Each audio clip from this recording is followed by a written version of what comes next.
La cena fiesta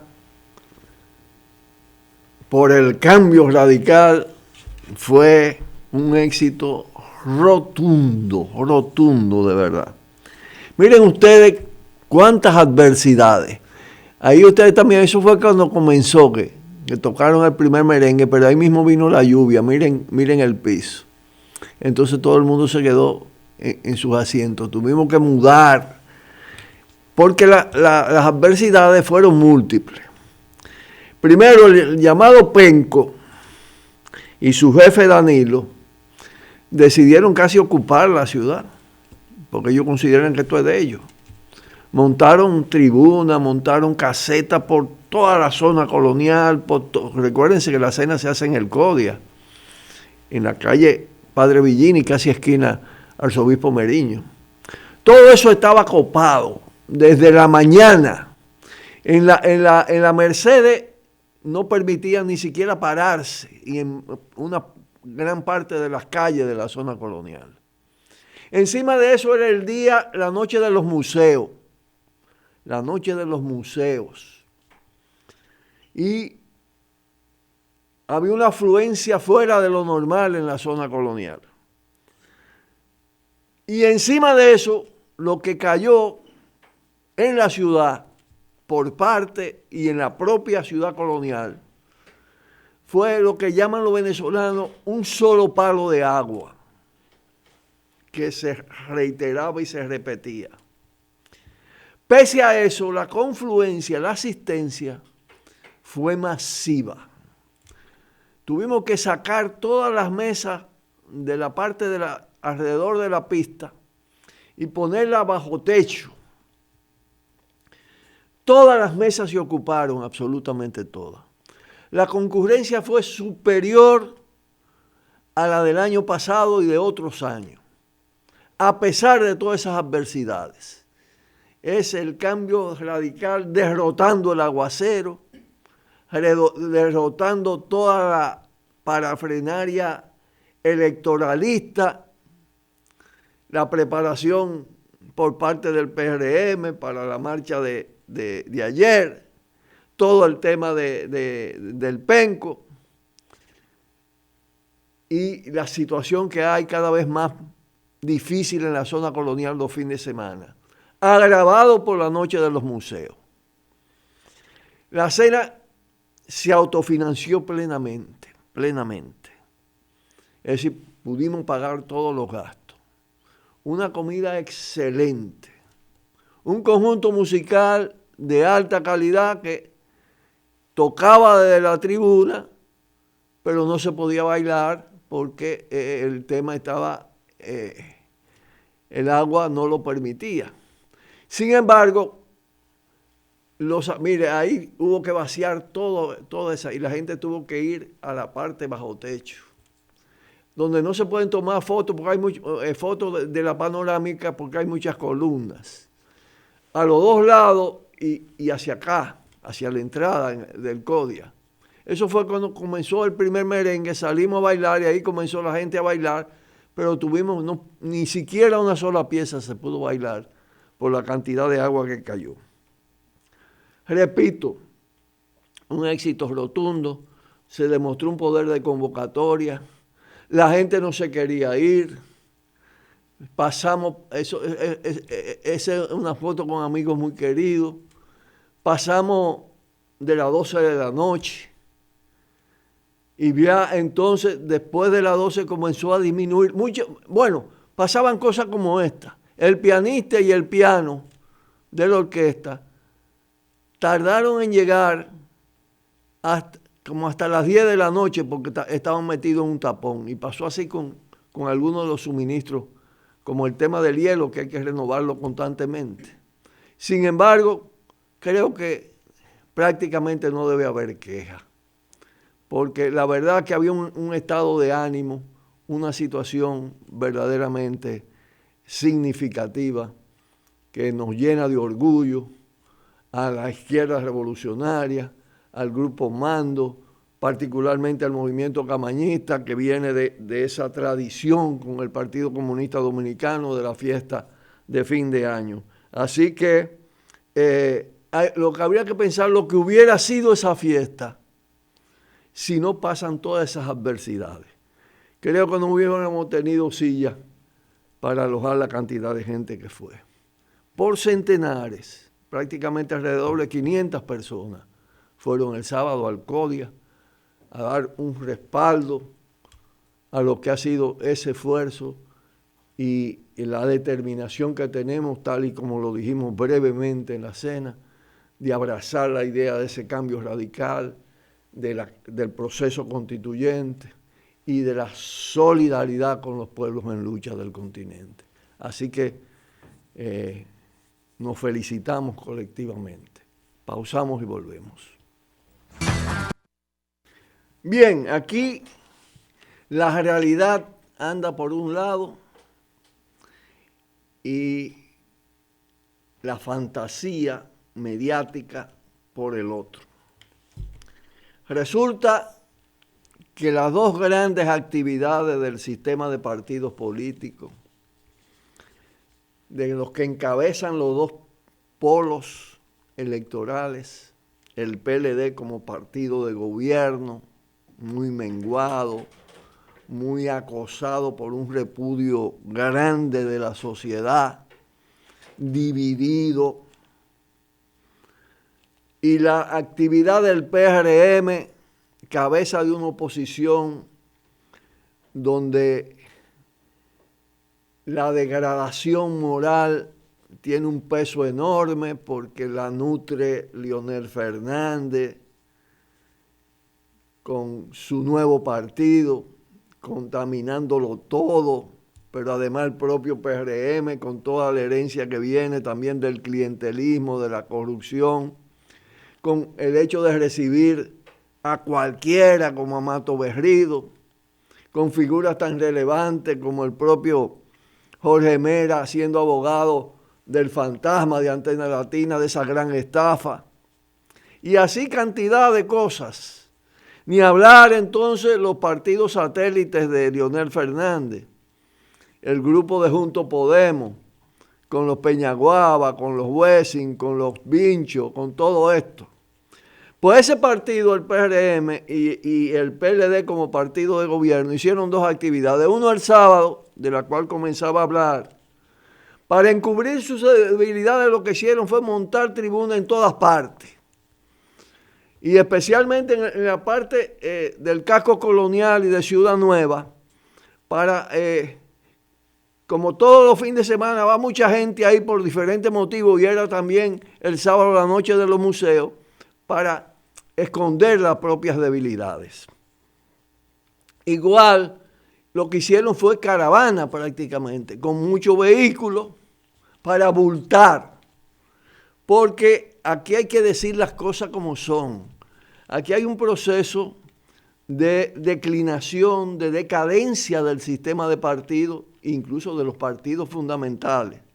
De más en más, ellos se sustentan en el clientelismo. En el caso del PRM, aparte de todo el clientelismo, que es una práctica tradicional, claro, se nutre también del voto en contra, porque hay una parte de la población electoral que quiere castigar al PLD, pero no son votos de simpatía por el PRM. Lo que va a resultar de esas elecciones, cual que sea el ganador, es una cosa muy frágil, es una cosa sumamente débil. El preámbulo fueron las primarias. No llegó ni siquiera a votar un 30% en los dos casos, en los dos tipos de primarias que hicieron, cerrada y abierta. Ese es el preámbulo de todo esto. En el caso del PRM, después de eso todavía se ensucia más con la alianza con Leonel Fernández. Son claras señales de ese proceso de declinación, de ese proceso de decadencia. Uno, porque el descrédito es muy grande en el ejercicio gubernamental, porque además está dividido. Y aunque intenta, sobre la base del espíritu corporativo de partido, tratar de que parte de lo que se lleva a Leonel vuelva, de todas maneras sale debilitado y con un altísimo riesgo de ser derrotados. Van a ser unas elecciones en gran medida precarias, posiblemente van a ocultar la precariedad. Porque fíjense ustedes lo que hace entonces el PLD. El PLD compra, y ya, miren los medios de comunicación a los que han llegado en este país de degradación.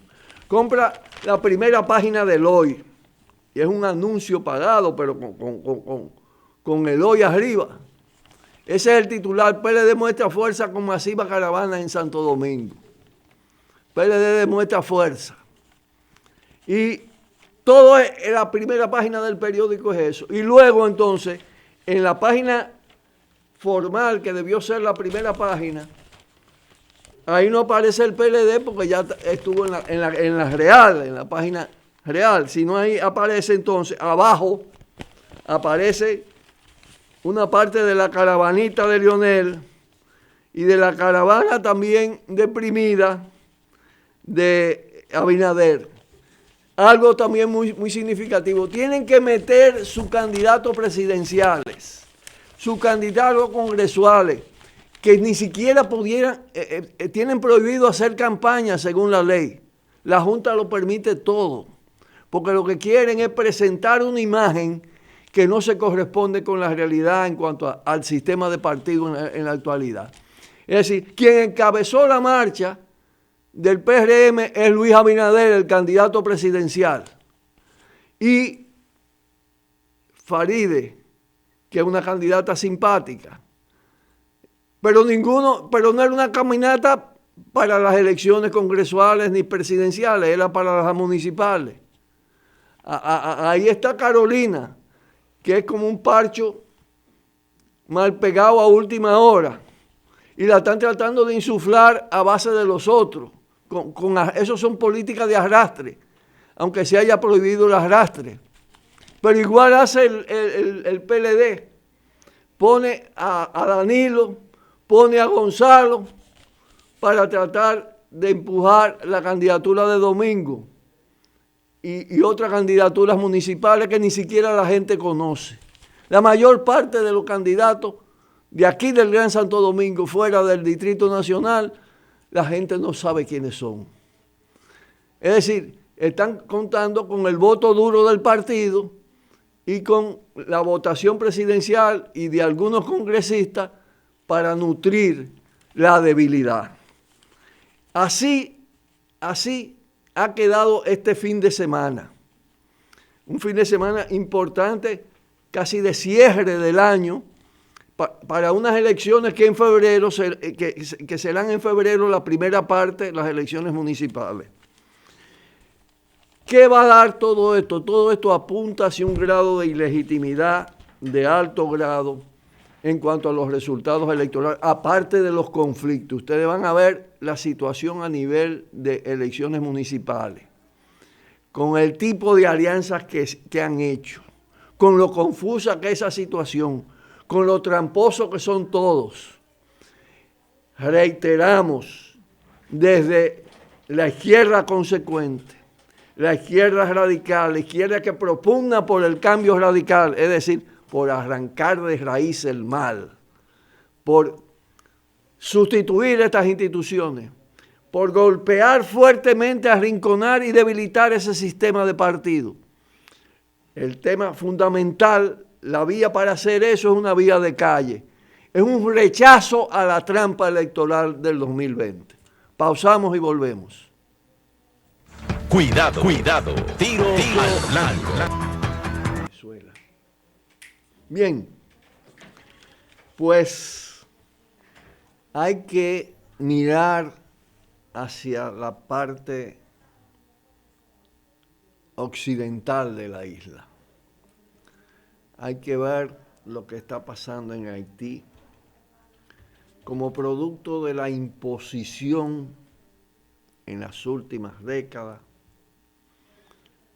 de los Estados Unidos, las grandes potencias occidentales tipo Canadá, tipo Francia, el rol de la MINUSTAH como fuerza de intervención. Todo esto lo que ha hecho es agravar el problema en ese vecino país. Más miseria, más pobreza, un proceso de profunda crisis institucional, verdaderas mafias en el poder una tras otra, apoyada desde Washington. Y naturalmente eso reventó, eso estalló. Y estalló en grande desde el año pasado, pero sobre todo a partir de febrero de este año 2019. No han cesado la protesta, demandando el fin del gobierno de Jovenel Moïse, político mafioso, respaldado por Estados Unidos, el fin de esta recolonización con esa impronta neoliberal empobrecedora, el fin de la represión, de la intervención, de la colonización, el fin de la corrupción en alto grado, en altísimo grado. Me decía una compañera haitiana que estuvo recientemente acá, que ella viendo lo que se denuncia aquí, y es grande, en materia de corrupción, dice, lo de allá es todavía algo mucho más grotesco, mucho más grotesco. Ese es el pueblo sacrificado, históricamente sacrificado, el primero en hacer la independencia, el primero en hacer una revolución social antiesclavista. No se lo han perdonado, pueblo de la negritud, porque allí se asentó una gran parte de la traída desde África para ser esclavizados, capturados en África, esclavizados en América, una población negra muy superior a la de otros, incluso a la de otras islas del Caribe, incluyendo esta parte de la isla.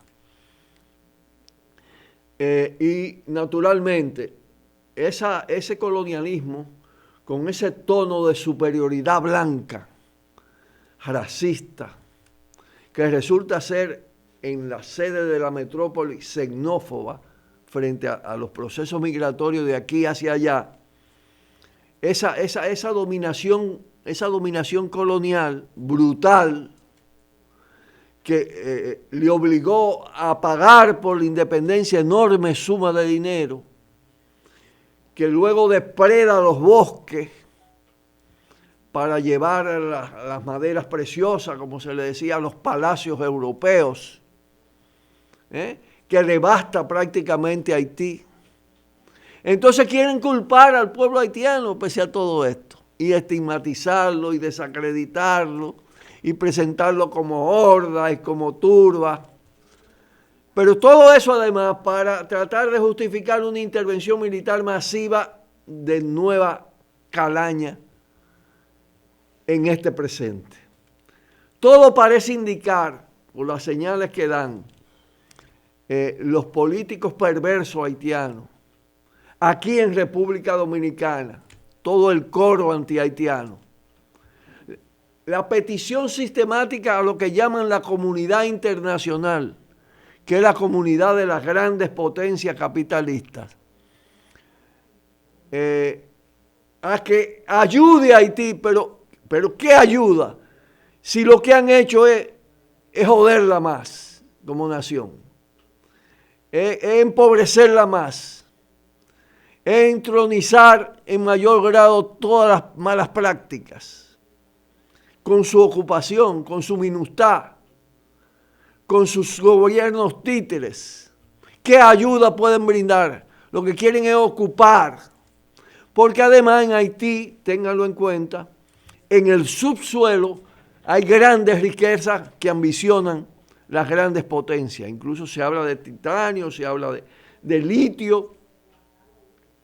Y claro, necesitan apaciguar esa rebeldía porque el pueblo haitiano está demandando el fin del gobierno, la destitución del presidente Jovenel, la constituyente, la independencia, la soberanía. Ese es el sentido de esa movilización. Y por eso están decididos a aplastarla aún con una intervención sangrienta. Y están todos los lacayos de Haití y del continente, deformando totalmente el significado de la palabra ayuda para justificar de nuevo una invasión contra el pueblo haitiano y su determinación de independencia. Lógicamente compartimos la isla y lógicamente toda la situación de agravamiento de la situación haitiana pues estimula mucho más, crea mayores tendencias hacia la emigración de allá hacia acá, en busca de sobrevivir, como hace el pueblo dominicano hacia Estados Unidos, lo hacía hacia Puerto Rico antes de que tuviera la situación, lo hizo en el caso venezolano, lo hace hacia Europa. Los pueblos no se dejan matar, procuran sobrevivir de alguna manera. Y por eso están alarmados también por esa situación, sin establecer las culpabilidades del lugar. Los que aquí gobiernan también para someterse a los Estados Unidos, lo que están es culpando al pueblo haitiano de lo que Estados Unidos es responsable. Y su oligarquía, la oligarquía haitiana al servicio de los Estados Unidos. En lugar de plantearse la unidad de los dos pueblos para garantizar la independencia de la isla y regularizar la situación, normarla, establecer líneas claras en términos de las políticas migratorias, de toda la política comercial, no, lo que hacen es aprovecharse del intercambio comercial. Haití depende en gran medida de muchísimos productos dominicanos y entonces viven especulando, haciendo mafia, convirtiendo la frontera en mafia. En eso están los jefes militares, en eso están los empresarios y así no puede haber solución a ese problema. Estos dos pueblos tendrán que, junto con los pueblos de América que se están rebelando, porque hay quienes dicen, no es posible, no es posible avanzar. Sí es posible avanzar, así se decía de Chile. Y ahí está Chile en la calle demandando el fin de Piñera como presidente, el fin de toda la herencia pinochetista, la constituyente, la independencia, el fin del neoliberalismo. Ese tiene que ser el futuro de nuestra América. Derrotar el neoliberalismo, este capitalismo gangsterizado, emprender procesos constituyentes de refundación de la República y procesos de unidad y de integración de los pueblos del continente. Ya para terminar, entramos a otro temita importante, porque se está destacando la situación de que ahora de nuevo, nueva vez, la llamada oposición en Venezuela, encabezada por Guaidó, un instrumento de Donald Trump, de Pompeo y de toda esta gente, y de Leopoldo López, fascistas, responsables de múltiples muertes. El gobierno lo ha denunciado un plan terrorista de esos grupos. Y entonces, ¿qué ponen los periódicos de aquí? Van a apresar, a Guaidó lo debieron apresar hace tiempo. Eso es parte de la benevolencia de ese Estado, de ese gobierno, sometido también a una fuerte presión internacional, a una distorsión constante. Hay que respaldar la lucha del pueblo venezolano, del pueblo chavista, del pueblo bolivariano, por su soberanía y por su independencia. Con esto concluimos el día de hoy. Estaremos mañana nuevamente aquí en otra entrega de Tiro al Blanco, un espacio donde se puede decir, se dice siempre, lo que otros y otras no se atreven a decir. Buenas tardes. Por el multimedio, Tiro al Blanco, bajo la coordinación y participación de Narciso Isa Conde. La verdad sin dobleces, para hacer realidad los ideales del Coronel Camaño y el inmenso Che Guevara. Cuidado.